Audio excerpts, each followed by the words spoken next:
안녕하세요, 썰밤 구독자 여러분. 저는 현재 50대 중반의 평범한 여성입니다.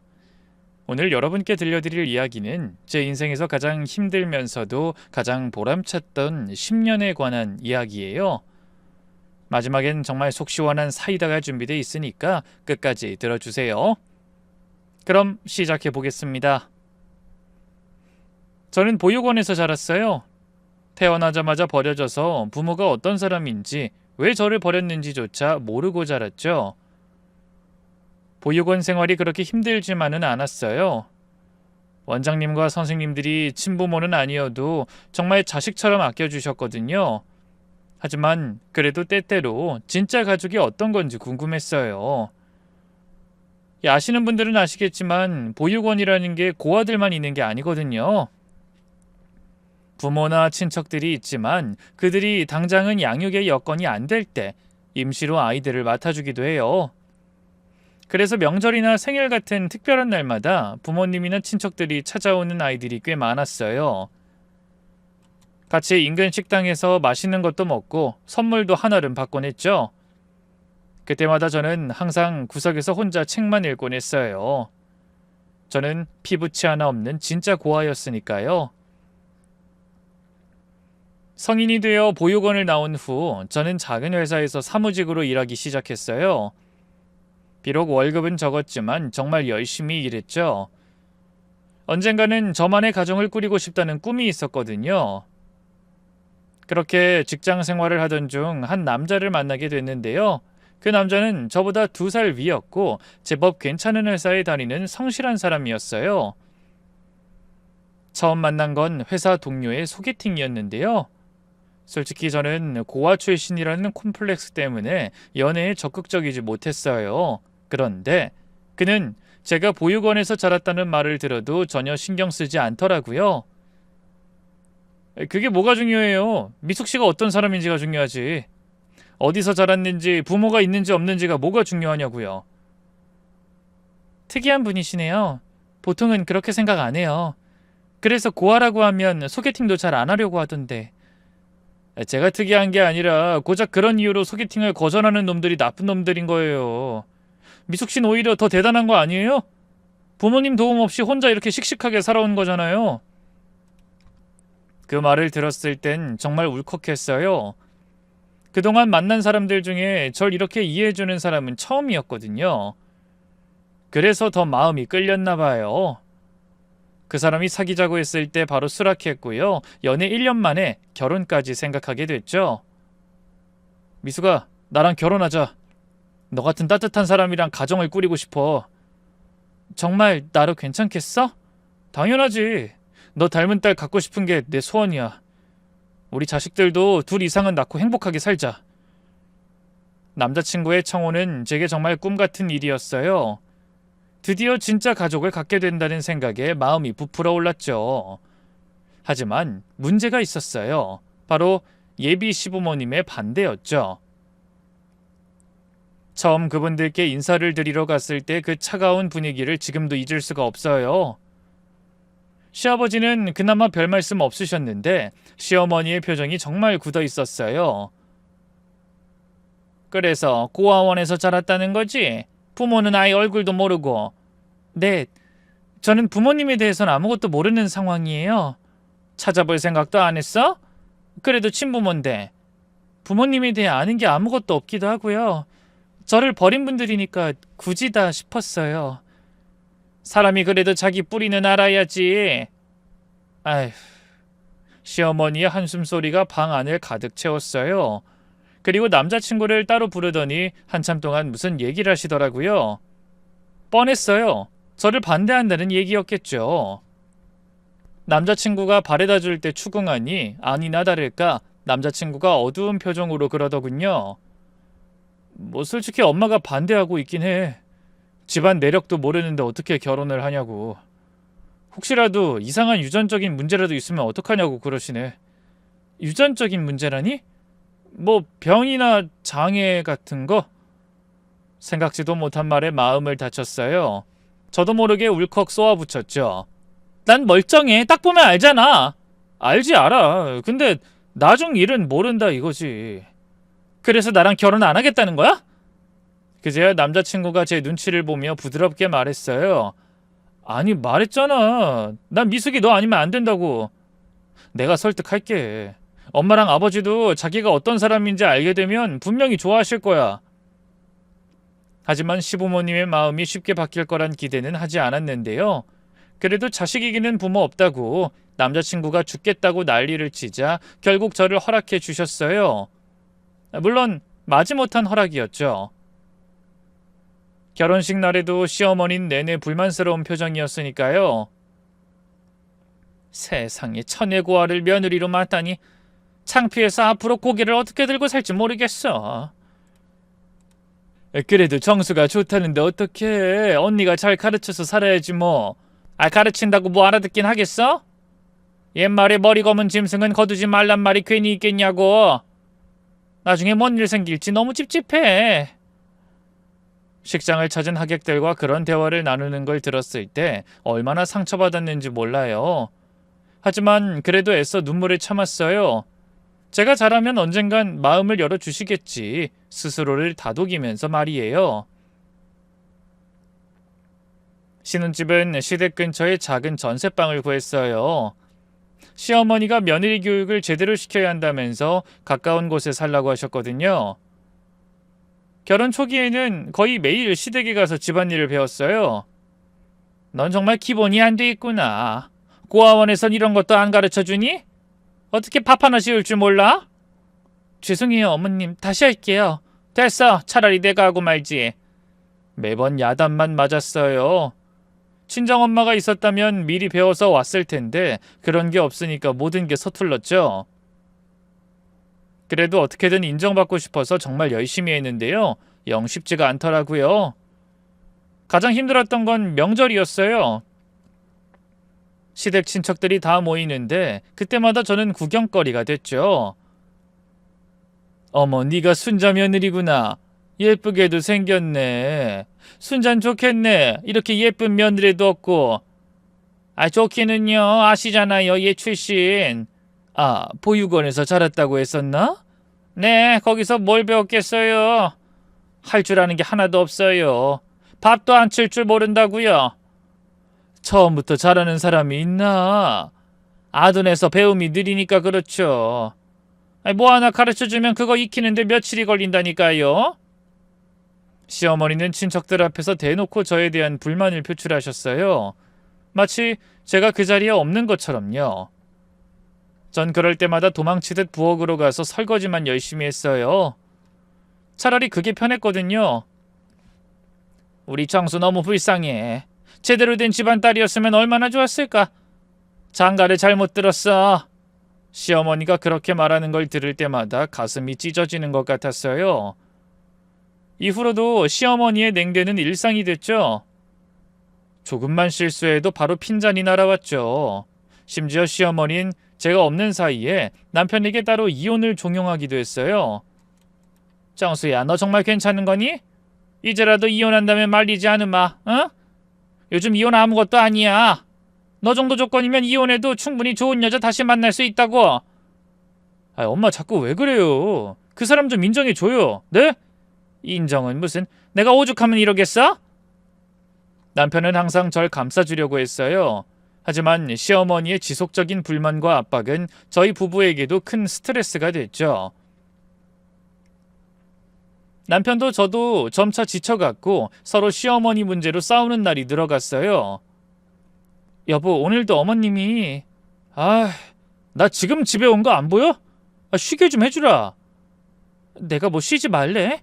그냥 내 얘기 좀 들어달라는 거잖아. 늘 똑같은 소리만 하니까 그렇지. 엄마가 어쨌다 저쨌다. 애초에 당신이 잘하면 되는 문제 아니야? 지금 어머님이 나 괴롭히는 게 내 잘못이라는 거야? 누가 그렇대? 언젠가부터 저희 부부 사이엔 감정의 골이 깊어지기만 했어요. 신혼의 콩깍지가 벗겨지면 그때부턴 애 낳고 키우며 정을 쌓는다는데 저희 부부는 결혼한 지 2년이 지나도록 아이도 생기지 않았죠. 시어머니의 잔소리 역시 더욱 심해졌어요. 다른 건 그렇다 쳐도 애는 빨리 가져야지. 우리 집안이 얼마나 손이 귀한 집안인데. 너네 혹시 피임하고 있는 거 아니야? 그런 거 아니에요, 어머님. 그 아이도 저도 얼마나 아이가 갖고 싶은데요. 그럼 왜 이렇게 애가 안 들어서는데? 너 혹시 뭐 문제 있는 거 아니니? 아니에요, 저 건강해요. 그걸 네가 어떻게 알아? 너희 애미가 애 잘 안 들어서는 체질이었을지도 모를 일인데. 병원에 가서 검사라도 받아봐. 애가 안 들어서는 걸 매번 제 탓으로 돌리시는 게 너무 힘들었어요. 남편과 병원에 가서 검사도 받아봤는데요. 별 문제 없다고 하더군요. 결국 병원의 권유로 난임 치료도 받게 됐는데요. 아시는 분은 아실 거예요.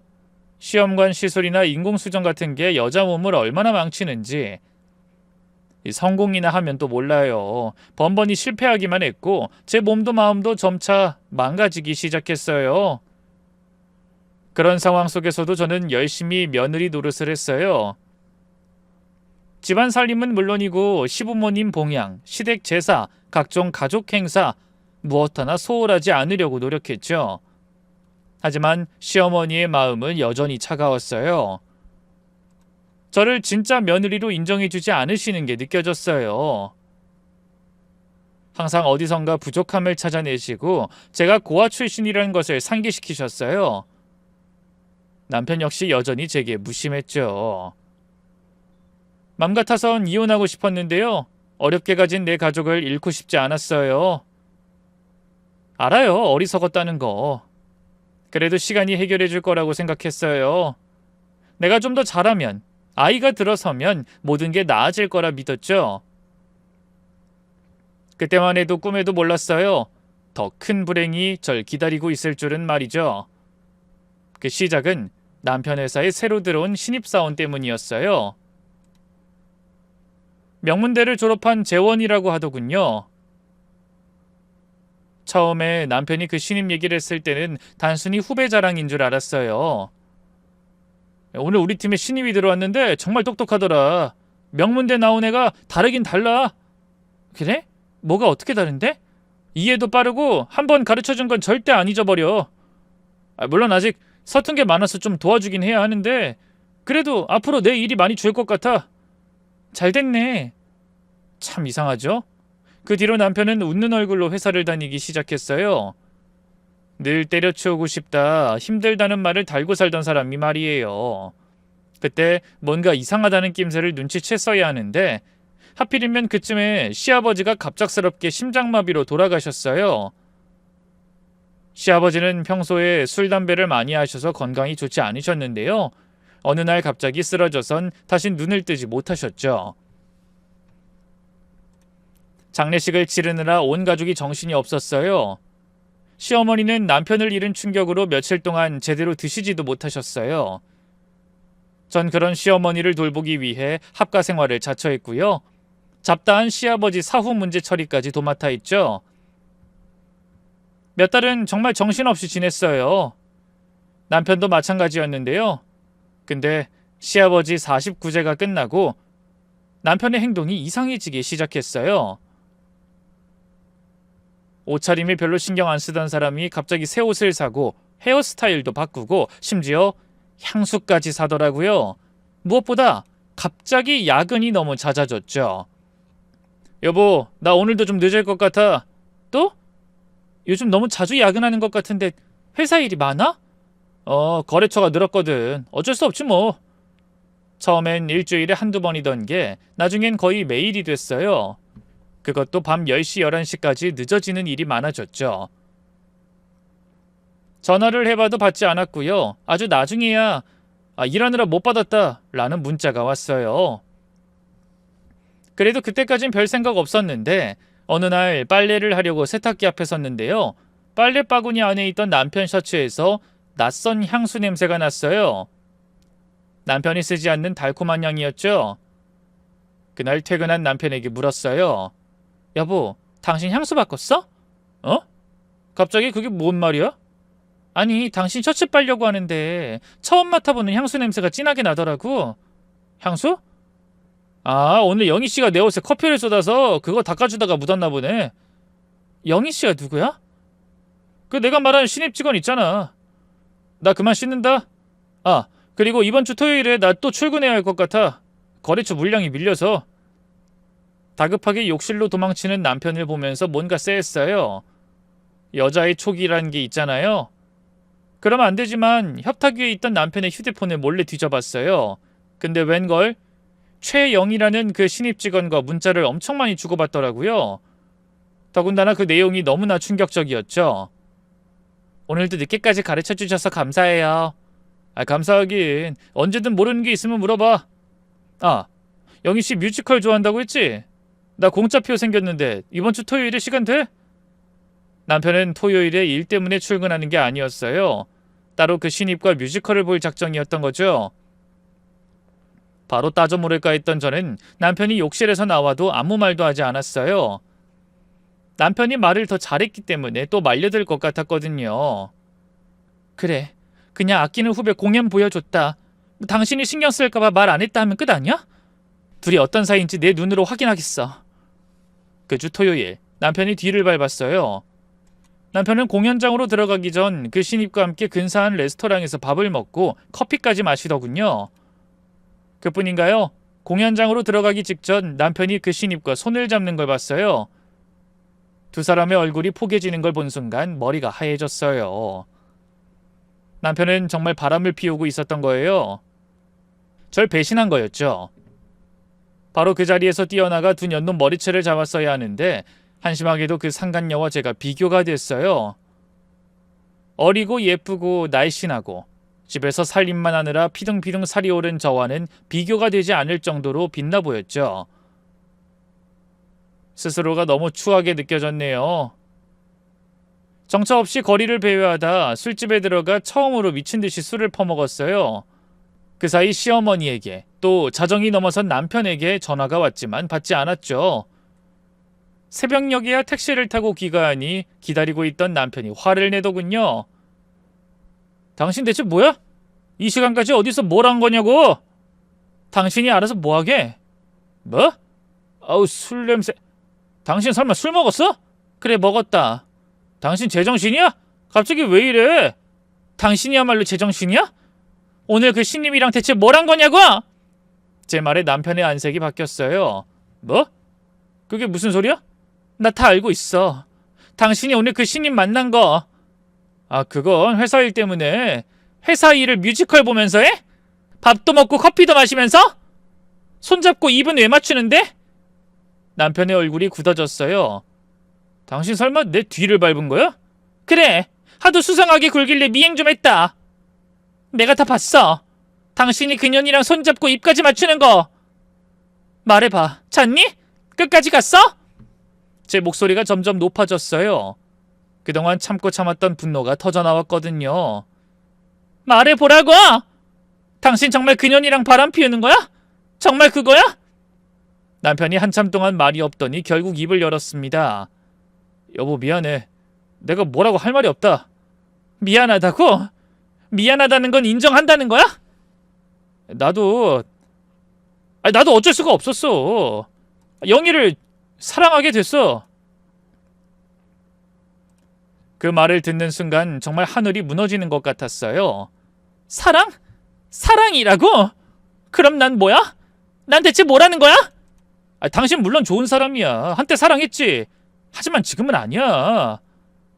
당신이 어떻게 나한테 이럴 수 있어? 전 울면서 소리를 질렀어요. 5년이야, 5년! 5년 동안 어머님한테 온갖 구박 다 받으면서 참고 살았는데, 고아라고 무시당하면서 당신 하나 믿고 살았는데. 여보 목소리 좀 낮춰. 엄마가 들으시겠어. 들으면 어때? 내가 왜 목소리를 낮춰야 해? 바람 피운 당신이 부끄러워해야지. 제발 이해해줘. 나도 원해서 이런 게 아니야. 그냥 마음이 그렇게 된 거라고. 이해하라고? 당신이 다른 여자 사랑한다는 거 이해하라고? 제가 목 놓아 울면서 소리를 지르니까 결국 시어머니가 방에서 나오셨어요. 밤중에 왜 이렇게 시끄러워? 며느리 들어왔니? 시어머니는 상황을 파악 못하시고 계셨어요. 저는 악을 쓰듯 외쳤죠. 어머님, 이 사람 바람 피웠어요. 회사 후배를 사랑한대요. 뭐? 갑자기 그게 무슨 소리야? 말 그대로예요. 오늘 제가 두 눈으로 똑똑히 봤어요. 이 사람이 그년이랑 손잡고 입 맞추는 걸요. 시어머니의 얼굴이 하얗게 질렸어요. 정수야, 그게 정말이냐? 너 다른 여자가 생겼어? 남편이 고개를 숙이고 아무 말도 못하더군요. 팔은 안으로 굽는다고 저는 내심 시어머니가 남편 편을 들면 어떡하나 했는데요. 웬걸 시어머니가 갑자기 남편한테다가 뺨을 때리셨어요. 이 자식아, 네가 어떻게 이런 짓을 할 수가 있냐? 엄마, 네 애비가 젊을 때 바람 피워서 나를 얼마나 마음고생 시켰는지 뻔히 알면서 어떻게 네가 이렇게 똑같은 짓을 해? 그때 처음 알았어요. 시아버지도 바람을 피운 적이 있었다는 걸요. 그 상간녀 때문에 내가 얼마나 수모를 당했는데, 근데 너까지 똑같은 짓을 하다니. 아유, 엄마, 여기서 아버지 얘기가 왜 나와요? 전 아버지랑 달라요. 다르긴 뭐가 달라? 당장 그 여자는 끝내. 이게 뭔 짓이야? 아유, 엄마, 하지만 전 영희를 정말 사랑한다고요. 진심이에요. 사랑? 그게 사랑이니? 그냥 바람이야, 바람. 젊은 여자만 보면 홀리는 거지. 하지만 남편은 끝까지 고집을 부렸어요. 엄마, 전 영희 없으면 못 살아요. 서로 마음도 확인했고 갈 때까지 갔어요. 저 이혼할 거예요. 그 말을 듣는 순간 시어머니가 또 한 번 남편을 때리셨어요. 이 자식아, 이혼? 이혼을 하겠다고? 그렇게 결혼하겠다고 난리를 쳐서 사람 속 다 뒤집어 놓더니 이제 와서 이혼? 어차피 엄마도 이 사람 마음에 안 들어 하셨잖아요. 영희는 엄마 마음에 속 들 거예요. 애교도 많고 명문대 나와서 똑부러지고. 다 필요 없다. 가정 있는 남자랑 바람난 년이면 뻔하지. 영희에 대해 그런 식으로 말하지 마세요. 아니, 이놈이 그래도. 남편은 분을 이기지 못하고 집을 나가버렸어요. 그리고 돌아오지 않았죠. 아무래도 그 상간녀와 둘이 살림을 차린 것 같더군요. 절대 이혼해주지 말거라. 누구 좋으라고. 위자료라고 해봤자 몇 푼 나오지도 않아. 상간녀 소송만 하고 그냥 끝내버려. 그 한마디만 남기고 시어머니는 뒤돌아서셨어요. 나쁜 놈, 어디 할 짓이 없어서. 혼자 중얼거리던 남편을 욕하긴 하셨지만 저에게 직접 위로의 말씀을 해주시거나 하진 않았죠. 애초에 사이좋은 고부관계는 아니었으니까요. 저를 완전히 내치진 않았지만 그렇다고 따뜻하게 감싸주지도 않는 그런 애매한 관계였죠. 어쨌든 시어머니의 조언대로 저는 남편과 이혼하지 않고 일단 상간녀 소송부터 결심했어요. 변호사 사무실을 찾아가서 상담을 받았죠. 남편의 불륜 상대방을 고소하고 싶어요. 증거는 확보하셨나요? 네, 사진도 있고 문자 내역도 있어요. 사전에 미리 남편의 핸드폰에서 증거 자료를 빼돌리기 참 잘했더라고요. 법적 공방을 할 때 이런 증거 하나하나가 참 중요하다고 하더군요. 제가 내민 자료를 살펴본 변호사가 고개를 끄덕였어요. 충분히 승산이 있어 보입니다. 진행하시겠어요? 네, 해주세요. 그렇게 전 상간녀를 고소했고요. 얼마 후 그 여자에게 고소장이 날아갔나 봐요. 며칠 뒤 남편이 집에 나타났거든요. 다짜고짜 제게 삿대질을 하며 따지더군요. 당신 뭐 하는 거야? 영희를 왜 고소하는데? 당연한 거 아니야? 내 가정을 파탄낸 년인데. 영희는 아무 잘못도 없어. 내가 유부남인 걸 알고 얼마나 괴로워했는데 안 그래도 힘들어하는 여자를 왜 이렇게 못살게 굴어? 제 앞에서 상간녀 편을 드는 남편을 보고 있자니 헛웃음이 나왔어요. 못살게 군다고? 남의 남편 빼앗은 여자를 고소하는 게 못살게 구는 거야? 영희는 잘못이 없다고 했잖아. 내가 먼저 좋아한 거라고. 잘못이 없긴 뭐가 없어. 유부남인 줄 알면서 사귀었는데. 세상 사람들한테 다 물어봐라. 상간녀가 아무 잘못이 없는 게 맞는 건지. 더는 할 말이 없었는지 남편이 절 노려봤어요. 어쨌든 고소 취하해. 영희한테 미안해서 미칠 것 같다고. 괜히 나 때문에. 그년한테 미안하긴 뭐가 미안해. 당신이 미안해야 할 사람은 나지. 두고 봐. 난 절대 이혼도 안 해줄 거고 그년 상간녀 소송으로 피가 마르게 할 거야. 그뿐이야. 회사에도 다 얘기할 거라고. 당신 정말 이기적이다. 내가 다른 사람을 사랑하는데 마음이 변했다는데 왜 못 놔줘? 왜 이렇게 끝까지 구질구질하게 구냐고? 그 말을 듣는 순간 정말 기가 막혔어요. 이기적? 구질구질? 그게 지금 나한테 할 소리야? 내가 그동안 당신한테 어떻게 했는데?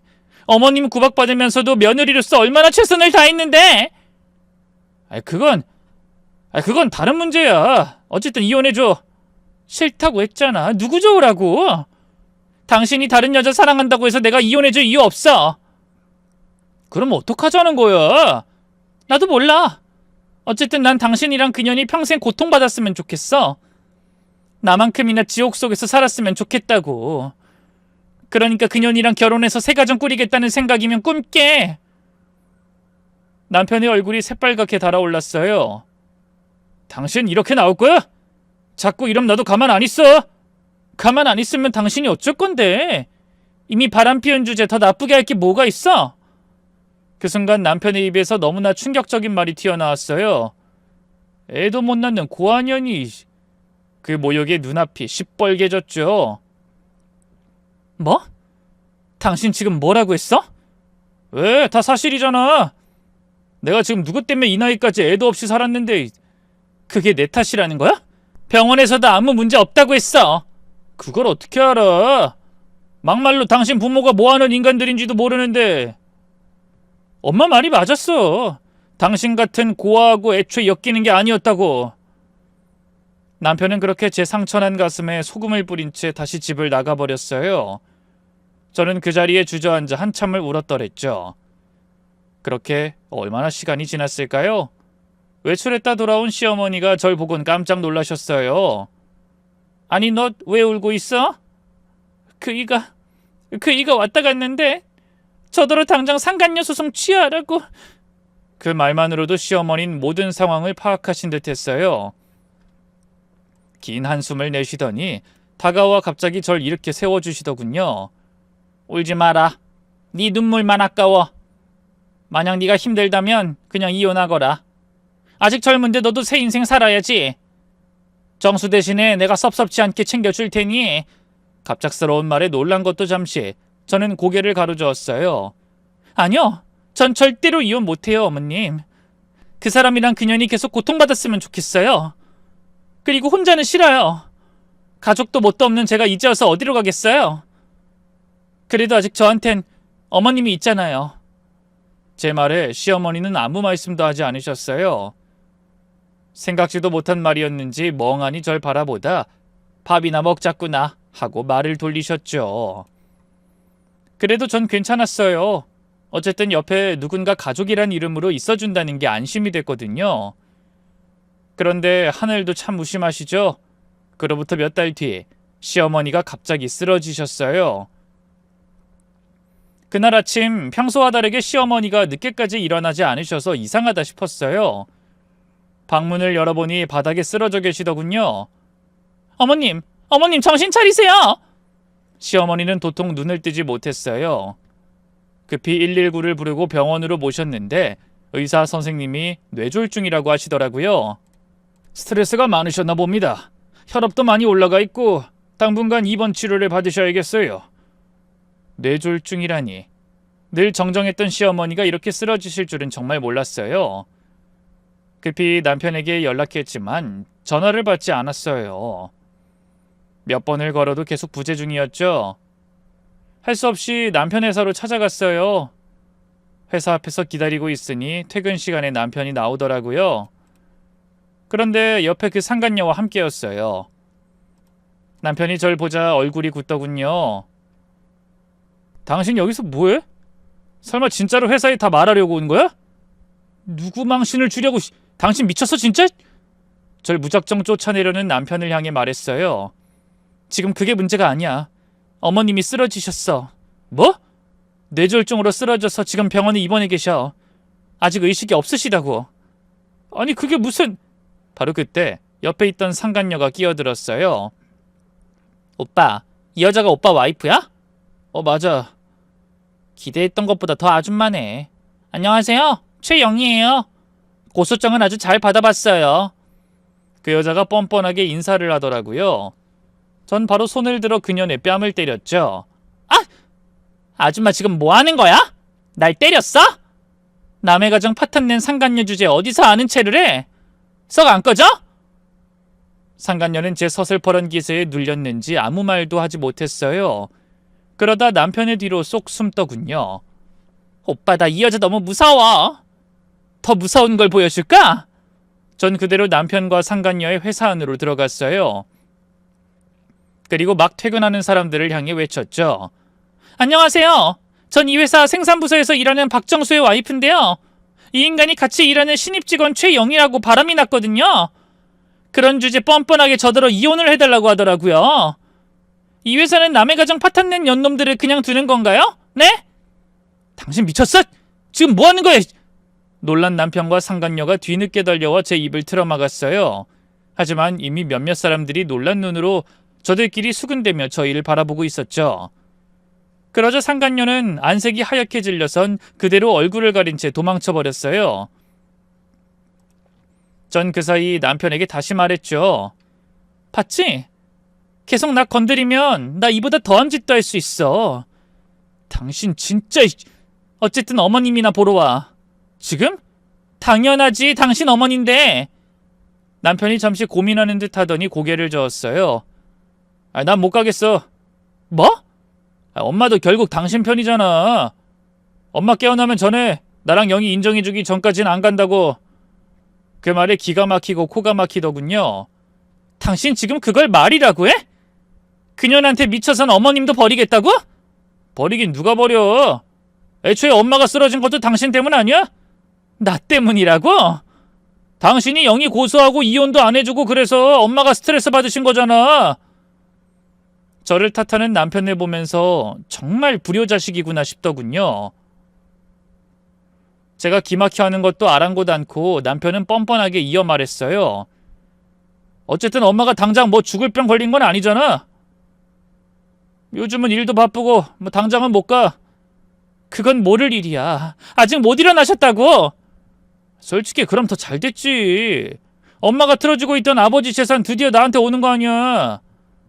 아이, 안 그래도 나 조만간에 회사 때려치고 사업할 생각이거든. 너 정말 개자식이구나. 뭐가?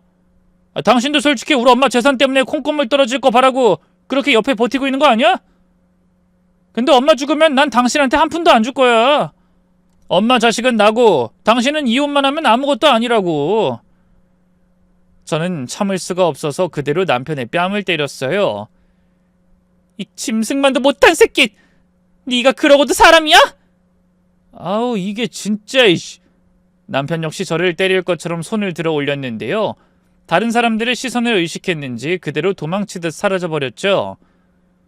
전 그대로 터덜터덜 힘없이 병원으로 돌아올 수밖에 없었네요. 외국인과 결혼해 해외에 살고 있는 시누이에게도 연락해봤는데요. 당장은 들어올 수 없다고 하더라고요. 언니 미안해요. 지금 그이 일 때문에 한국 들어가기가 힘들어요. 일단 언니가 좀 잘 돌봐줘요. 못 들어온다는데 뭐 어쩌겠어요.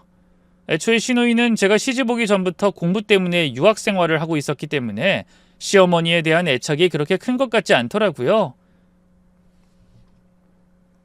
어쨌든 결국 저 혼자서 시어머니를 돌봐야 하는 상황이 된 거예요. 처음 며칠은 정말 힘들었어요. 혼자서 병원에 있으면서 아픈 시어머니를 지켜보는 게 얼마나 막막하던지요. 한편으론 복잡한 마음이 들기도 했어요. 그동안 절 그렇게 무시하고 냉대했던 시어머니인데 이렇게 간병을 해야 하나 싶기도 하고. 하지만 그래도 5년 동안 한 가족으로 지낸 분이니까 그냥 두고 갈 수는 없었어요. 그런데 일주일쯤 지나서 시어머니가 의식을 되찾으셨어요. 여기가 어디지? 어머님, 병원이에요. 쓰러지셔서. 그래. 네가 데려온 거냐? 네, 119 불러서 고맙다.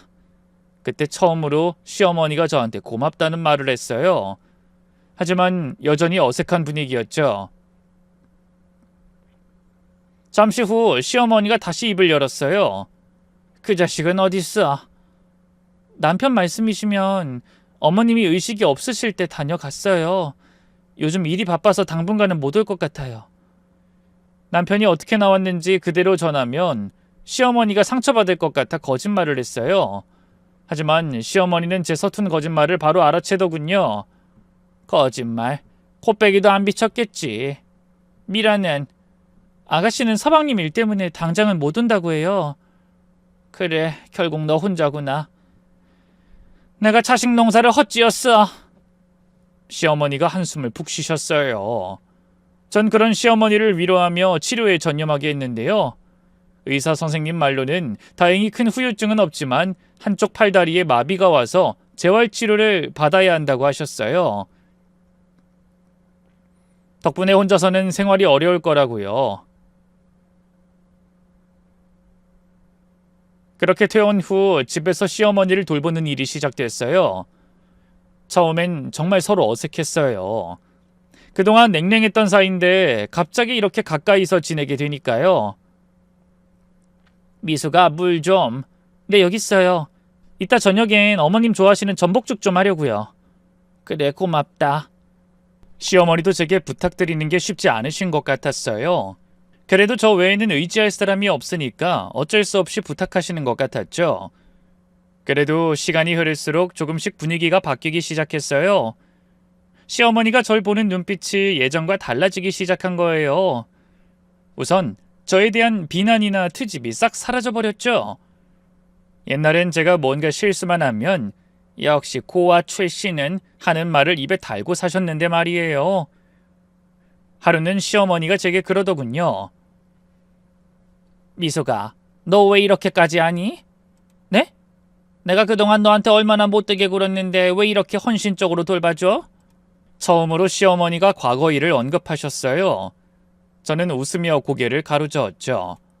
어머님, 그런 말씀 마세요. 저희가 가족이잖아요. 가족? 이제 저한텐 어머님뿐이에요. 그 말에 시어머니가 제 손을 잡으시더라고요.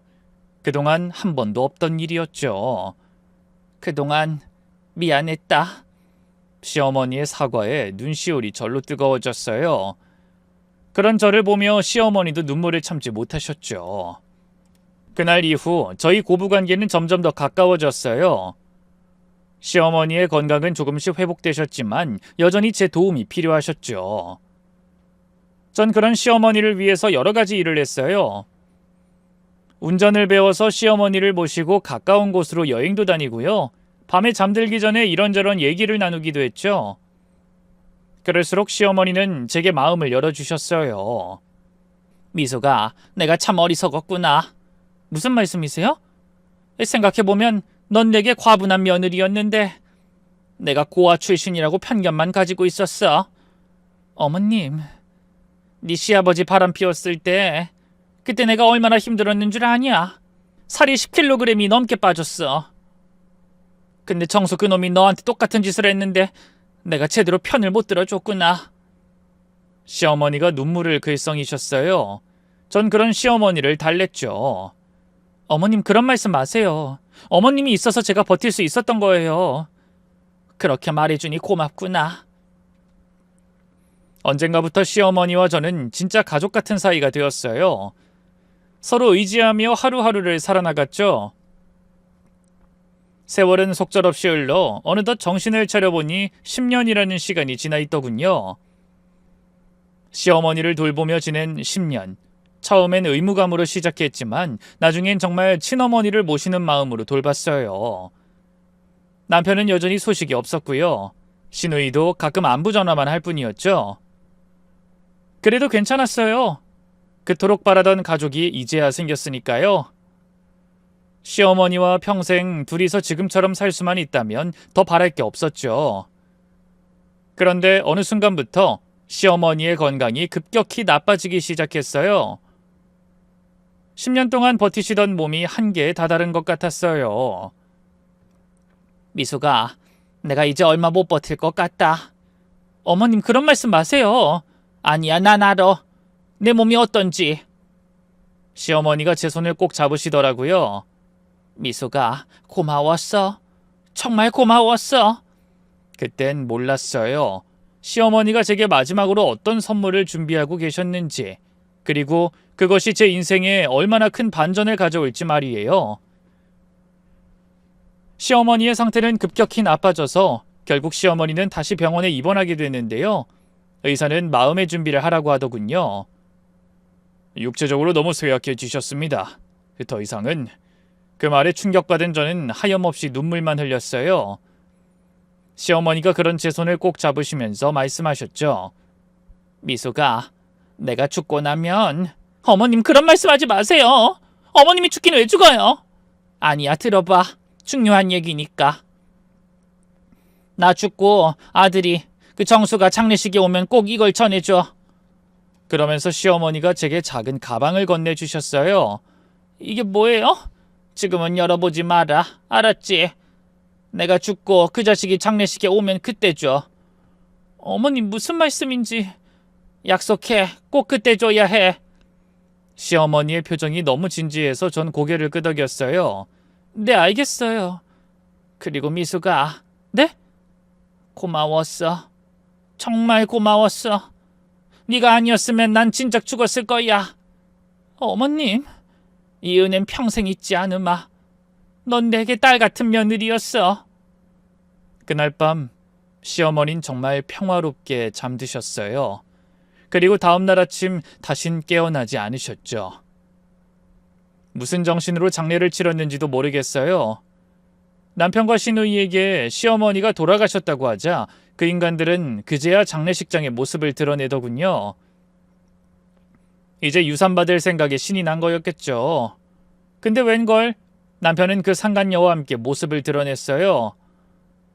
쫓아내고 싶었지만 시어머니 장례식장에서 차마 소란을 피울 수 없어 꼭 참았죠. 남편은 진실한 효자였던 양 상주 노릇을 했어요. 문상객들 앞에서 얼마나 침통한 표정을 짓던지 누가 보면 10년간 아픈 시어머니를 돌본 게 남편인 줄 알겠더군요. 다음날 도착한 시누이도 시어머니의 영정사진 앞에서 엉엉 울기 시작했어요. 하지만 이것도 진짜 눈물인지 의심스러웠어요. 10년 동안 한 번도 찾아오지 않았으면서. 언니, 그동안 고생 많았어요. 시누이가 저에게 말했지만 그 말엔 별다른 감정이 없었어요. 그렇게 장례식이 끝나갈 무렵 저는 뒤늦게 시어머니가 하신 말씀을 떠올렸어요. 그래서 남편에게 시어머니가 주신 가방을 건넸죠. 이게 뭐야? 어머님이 죽기 전에 당신한테 남긴 거야. 장례식장에 오면 주라더라. 그래? 뭐 유산 관련 서류인가 보지? 역시 우리 엄마 장남을 잊지 않으셨어. 남편은 희희낙낙한 표정으로 가방을 받아서 열어봤어요. 가방 안에는 여러 개의 봉투가 들어있었는데요. 맨 위에 편지 한 장 있었죠. 남편이 편지를 읽기 시작했어요. 아들아, 이 편지 읽고 읽다는 건 내가 이미 죽었다는 뜻이겠지. 너에게 할 말이 많지만 이제 와서 무슨 소용이 있겠니? 10년 동안 한 번도 찾아오지 않은 너에게 실망이 크다. 하지만 미숙이가 있어서 외롭지 않았어. 미숙이는 너보다 훨씬 나은 자식이었다. 이제 유언장 얘기를 해야겠구나. 남편이 편지를 읽으면서 점점 안색이 나빠졌어요. 결국에 혼자 다 잃어버리더니만 얼굴이 하얗게 질렸죠. 이게 대체 뭐야? 이게 말이 돼? 왜? 무슨 일인데? 옆에서 시누이가 물어도 남편은 대답하지 않았어요. 남편은 정신 나간 사람처럼 다른 봉투를 열어 안에 담긴 서류를 확인했죠. 근데 그건 단순한 유언장이 아니었어요. 유언 대용 신탁? 뭐야? 그게? 설명 좀 해봐. 혼자 보지 말고. 시누이의 재촉에 남편이 그제야 입을 열었어요. 아니, 엄마가 나랑 널 절대 용서 안 할 거라고 유언 대용 신탁을 썼으니 불효랑 바람 피운 죄 달게 받으라는데 이게 대체 뭔 소리야? 그때 가방에서 명함이 하나 나왔어요. 변호사 명함이었죠. 일단 이 변호사한테 연락해보자. 변호사는 연락을 받자마자 바로 장례식장으로 달려와 줬어요. 그리고는 모든 상황을 설명해 주더군요. 말 그대로입니다. 고인께서 유언 대용 신탁을 설정하셨습니다. 모든 재산의 수익자를 며느리 박미숙 씨로 지정하셨고요. 뭐라고요? 남편과 시누이가 동시에 소리쳤어요. 신탁재산 목록 보시겠습니까? 변호사가 서류를 꺼내는데 그 내용을 보고 모두가 깜짝 놀랐어요. 이게 이렇게 많아? 시어머니가 생각보다 훨씬 많은 재산을 가지고 계셨던 거예요. 부동산만 해도 몇 채가 있었고 예금도 상당했죠. 얼빠져 있던 남편이 허둥지둥 다시 물었어요. 대체 이 신탁이라는 게 뭡니까? 수익자가 왜 제 와이프라고 해도 저는 엄마 친자식인데 당연히 제가 다 가져갈 수 있는 거죠? 그러나 변호사는 고개를 저었어요. 죄송하지만 신탁 재산은 유류분 대상이 아닙니다. 고인께서 생전에 말씀하시길 자녀들이 유류분 소송을 걸 가능성이 있어 그것까지 막을 수 있는 방법으로 하고 싶다고 하셨거든요. 전 재산을 며느리에게만 물려주고 싶다고요. 그럼 유류분 소송도 못한다는 얘기예요? 네, 말씀드렸다시피 유언대용 신탁의 경우 유류분 적용 대상이 아닙니다. 남편이 분노에 떨며 소리쳤어요. 이게 말이 돼요? 친자식들은 한 푼도 못 받고 며느리가 다 가져간다고? 고인의 의지였습니다. 그리고 여기 고인께서 직접 쓰신 편지가 있습니다. 변호사가 또 다른 편지를 꺼냈어요. 그리고 침착하게 읽어내려가기 시작했죠. 10년 동안 날 돌봐준 건 내 며느리 미숙이뿐이었다. 너희들은 한 번도 찾아오지 않았으면서 이제 와서 내 재산에 관심을 가질 자격이 있다고 생각하냐? 내 모든 재산은 미숙이가 가져야 마땅하다. 변호사가 편지를 읽은 후 장례식장은 한동안 조용했어요. 그러다 신우이가 벌떡 일어났죠. 이건 말이 안 돼요. 법적으로 이의제기할 방법 없나요? 신탁은 이미 유효하게 성립됐고 유류분 청구도 불가능합니다. 고인께서 매우 신중하게 준비하셨거든요. 그러자 남편이 절 돌아보며 화를 냈어요. 당신이 엄마 부축인 거지? 이런 유언장 쓰게! 난 아무것도 몰랐어. 나도 지금 얼떨떨하다고. 아닌 게 아니라 온몸이 덜덜 떨리고 있었어요.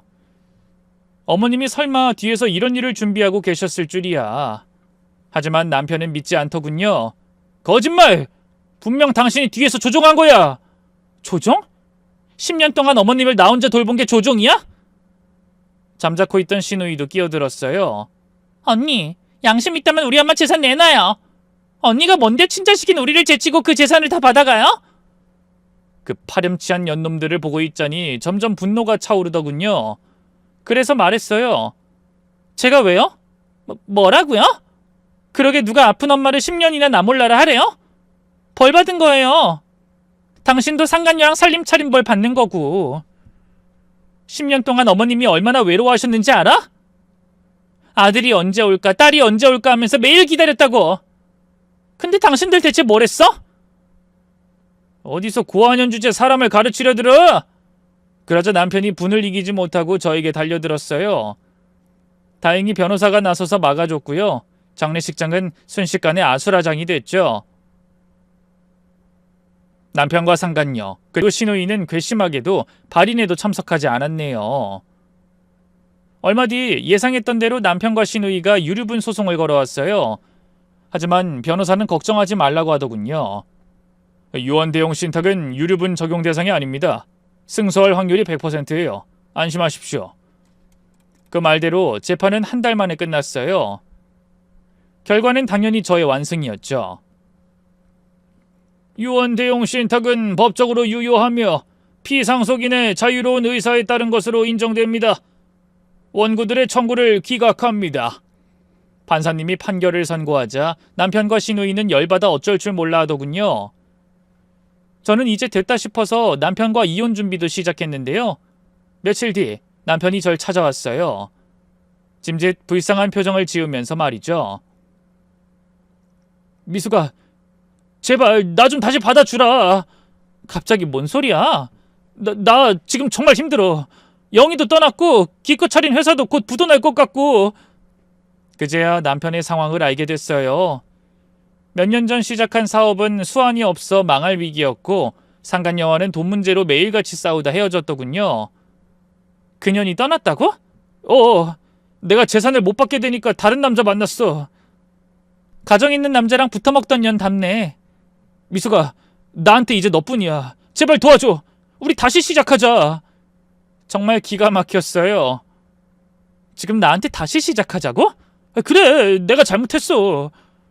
이제야 깨달았어. 너만한 여자가 어딨겠어. 고아년이라면서 내칠 땐 언제고? 이제야 깨달았다니. 내 재산 때문이 아니라? 남편은 아무 말도 하지 못했어요. 전 그런 남편을 외면한 채 돌아섰죠. 그 후로도 남편은 계속 연락을 시도했어요. 직접 찾아오기도 하고 문자를 보내기도 하고 이혼도 못하겠다고 버텼는데요. 법적으로 남편이 유책 배우자였기 때문에 이혼하는데 아무 문제 없었네요. 그 후 저는 전화번호도 바꾸고요. 시어머니와 살던 집도 팔고 이사갔어요. 몇 년 전 지인을 통해 남편의 근황을 들었는데요. 막노동을 하면서 쪽방촌에서 살고 있다고 하더라고요. 빚에 쫓겨 이사를 몇 번 다녔지만 갈 곳이 마땅치 않아 계속 그런 곳만 전전하고 있대요. 가끔 술에 취해서 행패를 부려 경찰서 신세를 지기도 한다던데 그래도 살아는 있으니 다행이라고 해야 할까요? 상간녀 역시 비참한 말로를 맞이하긴 마찬가지였어요. 남편을 버린 후 다른 남자를 만났지만 그 남자하고도 얼마 안 가서 헤어졌더군요. 그 후로도 몇 명의 남자를 더 만났지만 다 오래가지 못했고 지금은 유흥업소에서 일하고 있다 하더라고요. 한때는 명문대 출신이라고 자랑하던 여자가 그렇게 됐다니 역시 사람 일은 모르는 거죠. 시누이도 별반 다르지 않았어요. 해외에서 하던 심해부 사업이 망해서 빈털터리가 됐고 이혼했다고 해요. 한국에 들어와서 몇 번 저를 찾아왔지만 매번 냉정하게 돌려보냈죠. 지금은 어디서 뭘 하고 사는지 모르겠어요. 반면 저는 시어머니가 물려주신 재산으로 새로운 인생을 시작했어요. 제일 먼저 한 일은 작은 카페를 여는 거였죠. 제 오랜 꿈이었거든요. 카페를 운영하면서 요즘 얼마나 행복하고 자유로운지 몰라요. 가끔 단골 손님들이 소개팅을 권하기도 하지만 아직은 혼자가 편하네요. 지금도 주기적으로 시어머니의 묘를 찾고 있어요. 시어머니가 저에게 남겨주신 건 단순한 재산이 아니었어요. 진정한 가족의 의미, 그리고 무조건적인 사랑이었죠. 그 사랑 덕분에 저는 지금 이렇게 당당하고 행복하게 살 수 있게 됐네요. 긴 얘기 들어주셔서 고맙습니다. 여러분도 모두 건강하고 행복하세요.